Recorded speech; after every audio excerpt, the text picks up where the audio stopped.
Pile సమస్యతో బాధపడుతున్నారా? ఇప్పుడు లేజర్ చికిత్సతో ట్రీట్మెంట్ రేంజ్ హాస్పిటల్స్ లో శాశ్వత పరిష్కారం. ఇప్పుడే సంప్రదించండి. ఆంధ్రప్రదేశ్ రాజధాని అమరావతికి సంబంధించి రహదారి నిర్మాణ పరంపర మొదలైపోయింది. కాంట్రాక్టులు అలాట్మెంట్ అవడం, లెటర్ ఆఫ్ యాక్సెప్టెన్స్ అందించడంతో ఆయా కాంట్రాక్ట్ సంస్థలన్నీ కూడా అమరావతి ప్రాంతంలో యాక్టివిటీని పెద్ద ఎత్తున మొదలుపెట్టాయి. నిర్మాణ రంగంలో కాంట్రాక్టులు దక్కించుకున్నటువంటి సంస్థలు ప్రధానంగా మెటీరియల్ని తరలించడానికి కావాల్సినటువంటి మార్గాలను వేసుకోవడం, మరోవైపు వర్కర్స్ కాలనీలు ఏర్పాటు చేసి అక్కడ వసతులు కల్పించడం, వీటిపైన ఫోకస్ పెట్టినాయి. ఇక అతిపెద్ద రహదారి వ్యవస్థల్ని మానిటర్ చేయబోయి వాటిని నిర్మించబోయేటువంటి సంస్థలు కూడా భారీ యంత్ర సామాగ్రిని ఆ దిశగా తరలిస్తున్నాయి. E4, E5 అంటే సీడ్ యాక్సిస్ రోడ్డుకి అతి సమీపంలో ఉండేటువంటి ఈ రహదారి మార్గాలపైన ఇప్పుడు పనుల పరంపర మొదలైంది. ఒకసారి విశ్లేషిద్దాం, ఎక్కడ ఉన్నాయి, ఏ రూట్లో వస్తాయి ఇవి అనేది విశ్లేషించేటువంటి ప్రయత్నం చేద్దాం. ఇది అమరావతి రాజధానికి సంబంధించినటువంటి రోడ్ మ్యాప్. ఈ రోడ్స్ అన్నీ కూడా స్క్వేర్ కట్స్ లాగా కనిపిస్తున్నవన్నీ కూడా రోడ్సే. బ్లూ లైన్స్ అన్నీ కూడా ఇటు ఈస్ట్ వైపు వెళ్ళేటువంటి రహదారి వ్యవస్థలు, రెడ్ లైన్స్ అన్నీ కూడా నార్త్ వైపు వెళ్ళేటువంటి రహదారి వ్యవస్థలు. ఇందులో కీలకమైనటువంటి రహదారి వ్యవస్థ E3 రహదారి వ్యవస్థ. E3 అంటే సీడ్ యాక్సిస్ రోడ్డు. ఇదే క్యాపిటల్లోకి తీసుకెళ్లేటువంటి ప్రధానమైనటువంటి రహదారి ఇదే అన్న విషయం అందరికీ తెలిసిందే.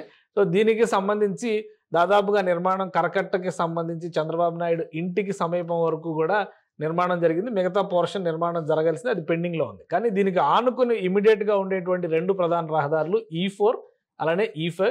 ఈ రెండింటికి సంబంధించినటువంటి కాంట్రాక్టులు రెండు సంస్థలు దక్కించుకున్నాయి. ఒకటి MEIL E3 E4ని దక్కించుకుంటే మరొకటి BSR ఇన్ఫ్రా ఈ సంస్థ E5కి సంబంధించినటువంటి కాంట్రాక్ట్ని దక్కించుకుంది. ఈ రెండు సంస్థలు ఇప్పుడు అక్కడ భారీ యంత్ర సామాగ్రిని ఆ ప్రదేశానికి తరలించేటువంటి ప్రక్రియని మొదలుపెట్టేసే. ఈ ప్రాంతంలో ముందుగా రోడ్లకి క్లియరెన్స్ చేసుకోవడంతో పాటు రోడ్డు పక్కన ఉండేటువంటి వ్యవస్థలన్నింటినీ కూడా పైపులు కానీ, డక్టులకు సంబంధించినటువంటి ఇతర సామాగ్రి కానీ, భారీ క్రేన్లు, పొక్లైనర్లు ఇవన్నీ కూడా ఈ మార్గంలోకి తరలిస్తున్నాయి.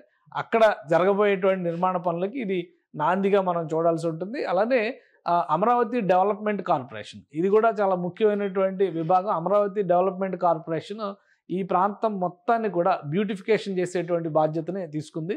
ఈ నేపథ్యంలో అక్కడ మొక్కలు నాటేటువంటి ప్రక్రియను కూడా ప్రారంభించేసినాయి ఆయా కాంట్రాక్ట్ సంస్థలు.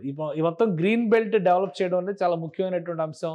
ప్రారంభోత్సవ కార్యక్రమాలకు సంబంధించి, అంటే పనుల ప్రారంభోత్సవ కార్యక్రమాలకు సంబంధించి ప్రధాని నరేంద్ర మోడీని ఆహ్వానిస్తున్నటువంటి నేపథ్యంలో కీలకమైనటువంటి E3, E4, E5 ఈ మూడు వ్యవస్థలని, మూడు మార్గాలని కూడా డెవలప్ చేసేటువంటి ప్రక్రియ పైన ఈ కాంట్రాక్ట్ సంస్థలు దృష్టి పెట్టినాయి. ప్రధానమంత్రి వచ్చినా, ఎవరు అతిథులు వచ్చినా, విఐపీలు ఎవరు వచ్చినా కానీ ఈ మార్గాల్లో నుంచే వస్తారు. కాబట్టి ముందుగా ఈ రహదారులకు సంబంధించినటువంటి కాంట్రాక్టుల్ని ఫైనల్ చేసింది రాష్ట్ర ప్రభుత్వం, CRDA. సో మొత్తం ఈ బెల్ట్ అంతా కూడా, ఈ బ్లాక్ లైన్ కనిపిస్తున్నది E5, ఇది కూడా నేషనల్ హైవేకి కనెక్ట్ చేసే విధంగా డెవలప్ చేస్తారు. ఇటు సీడ్ యాక్సిస్ రోడ్డు కూడా నేషనల్ హైవేకి కనెక్ట్ చేయాలి. కానీ ఈ పనులు పెండింగ్లో ఉన్న నేపథ్యంలో ఇప్పుడు టాప్ ప్రయారిటీ E5కి ఇస్తుంది రాష్ట్ర ప్రభుత్వం.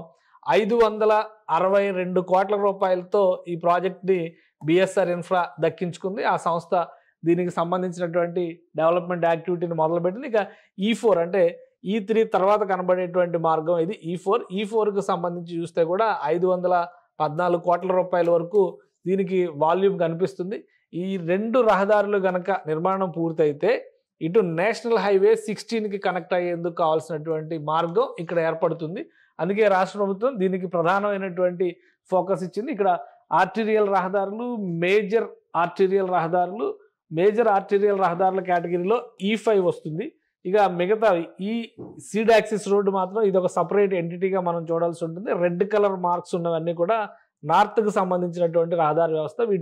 వీటికి కూడా కాంట్రాక్టులు ఫైనలైజేషన్గా అయింది, కానీ ఇంకా పనులకు సంబంధించి అక్కడ ప్రక్రియ మొదలవ్వాలి. ఇక ఈ E4 అనేది ప్రత్యేకంగా సబ్ ఆర్టీరియల్ రోడ్డు కింద దీన్ని డెవలప్ చేస్తున్నారు. అందుకనే ఇది పూర్తిగా నేషనల్ హైవే దాకా వెళ్ళదు, కేవలం అమరావతి ప్రాంతంలో అంటే ఉండవల్లి ప్రదేశానికి కనెక్ట్ అయి మాత్రమే ఆగిపోతుంది.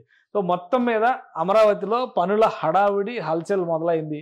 ఒకవైపు బ్యూటిఫికేషన్కి సంబంధించినటువంటి పనులు మొదలయ్యాయి, ఇంకోవైపు నుంచి నిర్మాణ సామాగ్రి తరలింపు, నిర్మాణానికి అనువైనటువంటి వాతావరణం కల్పించడం, నిర్మాణానికి వచ్చేటువంటి కూలీలు, కార్మికులు, అలానే ప్రొఫెషనల్స్, ఇంజనీర్స్ దగ్గర నుంచి అందరికీ కూడా అక్కడ నివాసయోగ్యమైనటువంటి సదుపాయాలు కల్పించడం, వీటిపైన CRDA అధికారులు ఫోకస్ పెట్టారు. ప్రధాన రహదారులు కనుక నిర్మాణ ప్రక్రియలో ఒక అడుగు ముందుకు పడితే, ఎందుకంటే ఆల్రెడీ ఇవన్నీ కూడా ఒకటి గమనించాల్సింది ఏంటంటే మట్టితో చదును చేయబడినటువంటి ప్రాంతాలే. కానీ రోడ్లు వేసే ముందర గతంలో ప్రభుత్వం మారింది, ఆ పనులు అక్కడితోనే ఆగిపోయినాయి. కొన్ని చోట్ల రోడ్లు తవ్వుకెళ్ళిపోయి మట్టి పట్టుకెళ్ళిపోయినటువంటి దాఖలాలు కూడా ఉన్నాయి.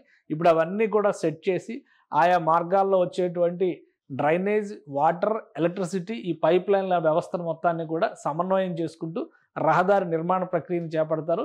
ఈ రహదారులకి అటు ఇటు కూడా చెట్ల పెంపకం, మొక్కల పెంపకం, గ్రీన్ బెల్ట్ల డెవలప్మెంట్, సుందరీకరణ పనులు కూడా ప్యారలల్గా అమరావతి డెవలప్మెంట్ కార్పొరేషన్ కాంట్రాక్ట్లు ఇచ్చినటువంటి సంస్థలు ప్రారంభించేస్తున్నాయి.